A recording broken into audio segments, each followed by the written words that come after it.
ఓం శ్రీమాత్రే నమః. నిత్యార్చనకు స్వాగతం. గురుదేవా, శరభము అంటే 8 కాళ్ల గల జంతువు, ఏనుగు వంటిది, సింహము కన్నా బలమైనది కదా. మరి ఈ శరభసాలువు అంటే ఏమిటి? దాని గురించి వివరించండి అంటూ అడిగారు శిష్యులు.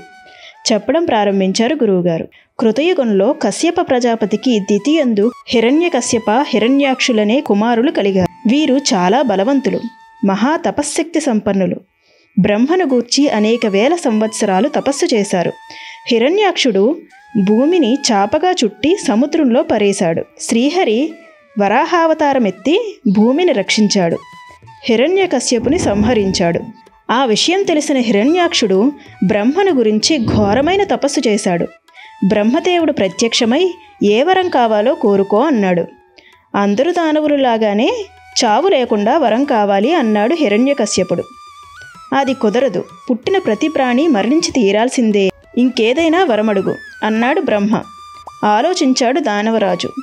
అలా అయితే సరే, సృష్టికర్త, నువ్వు సృష్టించిన దేని వలన నాకు మృత్యువు రాకూడదు. పగలు గాని రాత్రి గాని, ఇంట గాని బయట గాని, భూమిపై గాని ఆకాశం మీద గాని, దేవ దానవుల వల్ల గాని, ఇతరుల వలన గాని, ఆయుధంతో గాని ఆయుధం లేకుండా గాని నాకు మరణం రాకూడదు అన్నాడు. అలాగే అన్నాడు బ్రహ్మ. వరబలముతో మహా గర్వించిపోయాడు హిరణ్యకశ్యపుడు. హిరణ్యకశ్యపుడు తపోవనానికి వెళ్ళేటప్పటికీ అతని భార్య లీలావతి గర్భవతి. ఆమెను చెరపట్టాడు దేవేంద్రుడు. మార్గమధ్యంలో నారదుడు అడ్డుపడి లీలావతిని విడిపించి ఆమెను తన ఆశ్రమానికి తీసుకువెళ్ళిపోయాడు. ఆమె గర్భంలో ఉన్న శిశువుకు అష్టాక్షరీ మంత్రాన్ని ఉపదేశించాడు. శ్రీమన్నారాయణుని లీలను వివరించాడు.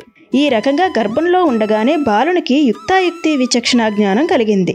ఆత్మసాక్షాత్కారమైంది. లీలావతి ప్రసవించింది. బాలుడికి ప్రహ్లాదుడు అనే నామకరణం చేశారు.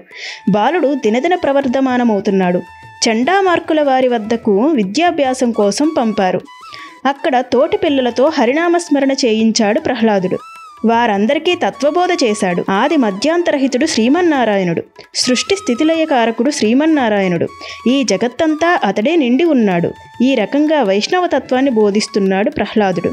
నాయనా, శ్రీహరి మన విరోధి, బ్రహ్మదేవుని ఆరాధించు లేదా శివుడిని ఆరాధించు, అంతేగాని హరిని మాత్రం వద్దు అన్నాడు తండ్రి.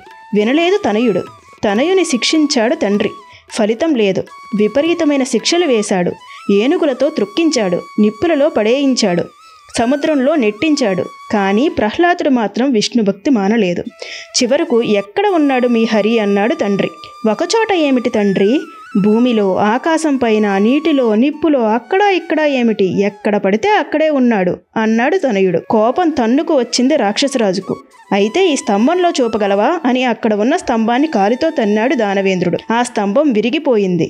అందులో నుంచి బయటకు వచ్చాడు నరసింహుడు. తల మాత్రం సింహం, మిగిలిన శరీరం అంతా మనిషి. హిరణ్యకశ్యపుని మీదకు దూకి అతన్ని పట్టి ఒడిలో వేసుకుని గుమ్మం మీద కూర్చుని వాడి అయిన గోళ్లతో చీల్చి చంపివేశాడు. దానవేంద్రుడు కోరుకున్నట్లే అతని మరణం సంభవించింది. హిరణ్యకశ్యపుని సంహరించిన తరువాత ఉగ్రంతో ఊగిపోతున్నాడు ఉగ్ర నరసింహుడు. దేవతలంతా వచ్చి శాంతించమని వేడుకున్నారు. ప్రహ్లాదుడు ప్రార్థించాడు. లాభం లేకపోయింది. లక్ష్మీదేవి దగ్గరకు రావడానికి కూడా భయపడిపోయింది. ఇంకా లాభం లేదనుకుని దేవతలంతా శంకరుడిని ప్రార్థించారు. ఏ విధంగానైనా శ్రీహరిని శాంతింపచెయ్యమన్నారు. ఆలోచించాడు శంకరుడు. ప్రపంచంలో కొన్ని జంతువులకు జాతివైరమున్నది. అవి గుర్రము దున్నపోతు, మేక కోతి, పాము గ్రద్ద, పిల్లి ఎలుక, జింక కుక్క, కాకి గుడ్లగూబ. కాబట్టి మనము సింహానికి జాతివైరం ఉన్న శరభము రూపం పొందుదాము అన్నాడు శంకరుడు. అనుకున్నదే తడవుగా శరభానికి తొండము శంకరుడు, వీపు బ్రహ్మ, నేత్రములు సూర్యచంద్రులు, పార్శ్వపాగము వాయుదేవుడు, గోళ్లు మేరు పర్వతాలు. ఈ రకంగా శరభము గిర్రును తిరుగుతూ నృసింహునితో తలపడింది. ఈ రెండిటి మధ్య పోరు ఘోరమైంది. ఎంతకీ ఎవరూ వెనుకకు తగ్గలేదు. ఒక్క క్షణం ఆలోచించాడు హరి. ఎదురుగా తనను శాంతింపమని ప్రార్థిస్తున్న దేవతలు, ప్రహ్లాదుడు, భయకంపితమైన లక్ష్మీదేవి. అర్థమైంది, తనను శాంతింప చేయడానికి శంకరుడు చేసిన పని ఇది. విషయం తెలుసుకుని శాంతించాడు శ్రీహరి. ప్రహ్లాదుని శోణితాపురానికి రాజుగా చేసి ఎవరి స్థలానికి వారు వెళ్ళిపోయారు అన్నారు గురువుగారు. శ్రీమాత్రే నమః.